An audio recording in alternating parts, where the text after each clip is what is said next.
अस्सलाम वालेकुम व्यूअर्स, क्या हाल है। होपफुली आप सारे खैर आफियत से होंगे। मैं आपका होस्ट डॉक्टर मोहम्मद ज़ीशान असलम खिची एक नई वीडियो के साथ आपके पास हाजिर हूँ। होपफुली आप हमारी वीडियोस लाइक कर रहे होंगे, सब्सक्राइब हमारे चैनल को कर रहे होंगे और देख रहे होंगे। हमारी वीडियो बनाने का हमेशा मकसद ये रहता है कि हम ऐसी चीज़ को मरीज़ों के लिए आसानी और आसान तरीके से बयान कर सकें ताकि जब वो मरीज़ डॉक्टर के पास जाए तो उसको अपनी बीमारी की तशख़ीस के बारे में इल्म हो सके और उसका इलाज प्रॉपर हो सके। और बहुत सारे ऐसे टॉपिक्स को हम छेड़ा करते हैं जो मरीज़ हमारे पास आते हैं और हमने देखा है कि जनरल पॉपुलेशन वो बेचारे मरीज़ कंफ्यूज होते हैं उन बातों के बारे में। आज का जो टॉपिक है हमारा वो बहुत ज़्यादा अहमियत का हामिल है।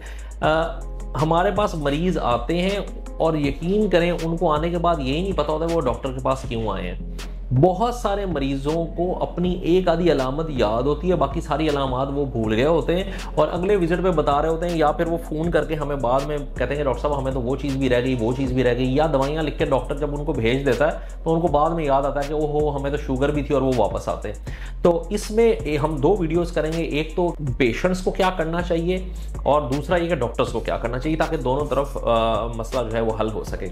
याद रखें, आप जब भी जिस डॉक्टर के पास जाएं तो उसके जाने से पहले थोड़ी सी प्लानिंग कर लें। उसमें दो तीन चीज़ें बहुत ज़्यादा ज़रूरी हैं। एक तो आप जा क्यों रहे हैं और आपको क्या क्या अलामात हो रही हैं या क्या क्या मसले हैं जो आपको तंग कर रहे हैं, और वो आपने डॉक्टर को जाके बताने हैं। अगर आपका हाफजा अच्छा है, आपको याद रह सकती हैं वो सारी चीज़ें, तो बेशक आप उसको ज़बानी याद रखें और जब डॉक्टर के पास जाएँ तो वो सारी डिटेल में चीज़ें बताएं।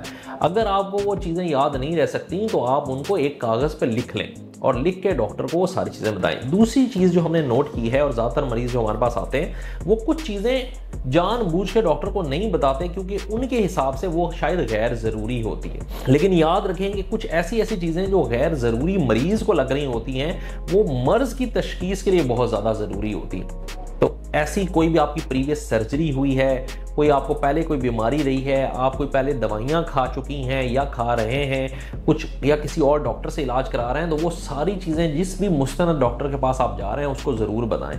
बहुत सारी मर्ज़ें कुछ दवाइयाँ खाने की वजह से भी होती हैं, बहुत सारे साइड इफ़ेक्ट्स, बहुत सारे मसले जो हैं वो दवाइयाँ खाने की वजह से भी हो सकते हैं। तो अगर आप वो दवाइयों का रिकॉर्ड अवेलेबल नहीं करेंगी, बताएंगे नहीं, तो वो डॉक्टर को कभी भी उस तशख़ीस करने में बड़ा मुश्किल होगा या लंबा अरसा लगेगा। तो एक चीज़ तो आप हर चीज़ लिख के जाएं, दूसरा अपना पूरा रिकॉर्ड पेश करें, वो चीज़ें भी जो आपको अहम लग रही और वो चीज़ें भी जो आपको अहम नहीं लग रही। तीसरी चीज़ जो हमने देखी है हमारे मरीजों के अंदर सबसे जो ज़रूरी है वो ये है कि वो अपना सारा प्रीवियस रिकॉर्ड घर छोड़ आते हैं।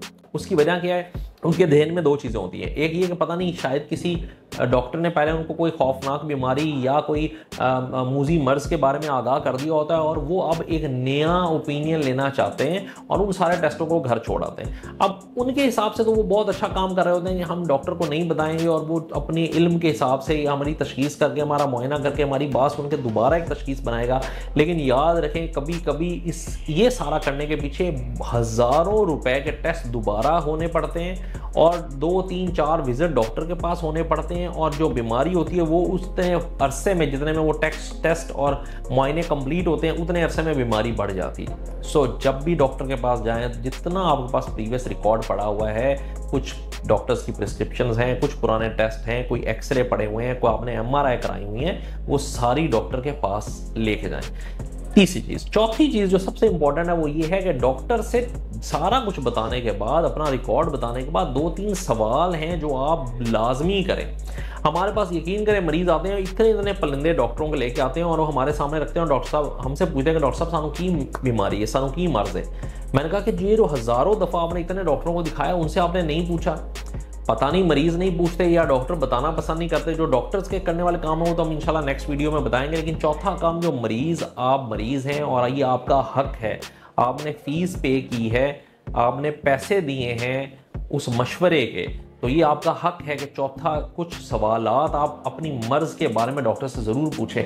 जब आप अपनी हकीकत बयान कर लें, अपने मसले बता दें, अपना प्रीवियस रिकॉर्ड बता दें, सारा कुछ, तो 2-3 सवाल बहुत ज़रूरी हैं। उनमें से ये पहला सवाल ये है कि मुझे मर्ज़ क्या है, ये जो मेरी अलामात थी, ये जो मेरे मसले थे, ये क्यों हो रहे हैं, ये उसी डॉक्टर से ज़रूर पूछें, पहली चीज़। और दूसरी चीज़ जो पूछनी है वो ये है कि डॉक्टर साहब ये जो आपने मुझे दवाइयाँ दी हैं ये किस तरह लेनी है मैंने, और ये किन किन चीज़ों की दवाइयाँ हैं। तो वो आपको गाइड कर सकेगा डॉक्टर। कभी कभी शायद रश की वजह से या कुछ इस तरह की वजह से होना तो नहीं चाहिए, लेकिन डॉक्टर शायद ये चीज़ें बतानी भूल जाते हैं। मेरे रिश्तेदारों के मुझे मैसेज आ रहे होते हैं, किसी डॉक्टर को दिखाया है, प्रिस्क्रिप्शन की तस्वीर खींच के मुझे सेंड कर रहे हैं कि बताएं हमें मसला क्या है। मैंने कहा जिसको दिखाया है उससे आपने नहीं पूछा, उसका आपने टाइम लिया, आपने उसको पैसे दिए, फीस दी और उसने नहीं, उससे तो हमने नहीं पूछा। सो एक चीज़, अपना सारी के सारी अलामात बयान करें।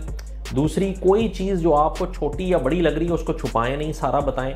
तीसरा, प्रीवियस जितना भी टेस्ट हो चुके हैं, रिकॉर्ड हो चुके हैं, चाहे आपको अच्छा लग रहा है चाहे नहीं, लेकिन उसको साथ लेके जाएं, वो बहुत ज़्यादा ज़रूरी रिकॉर्ड है।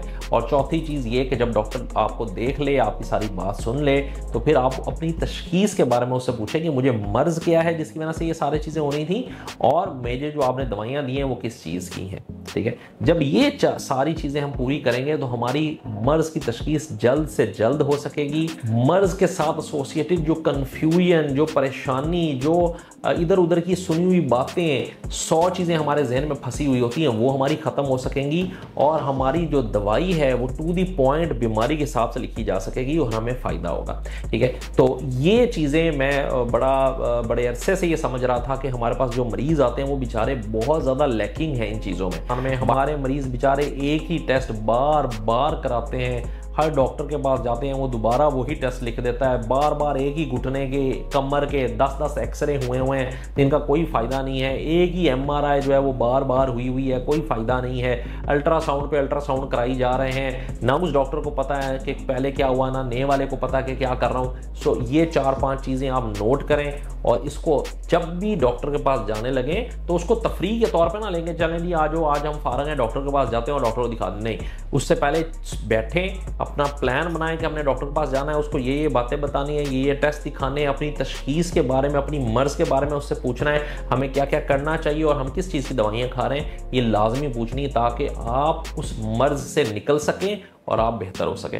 होपफुली मैं उम्मीद करता हूं कि जितने भी मरीज़ ये हमारी वीडियो देखेंगे वो आइंदा से कोशिश करेंगे जब वो डॉक्टर के पास जाएं तो इन सारी हिदायत पे अमल करें ताकि उनकी मर्ज़ की जल्द से जल्द तशखीस हो सके और अल्लाह ताला उनको शिफा दे। थैंक यू, जज़ाकल्लाह।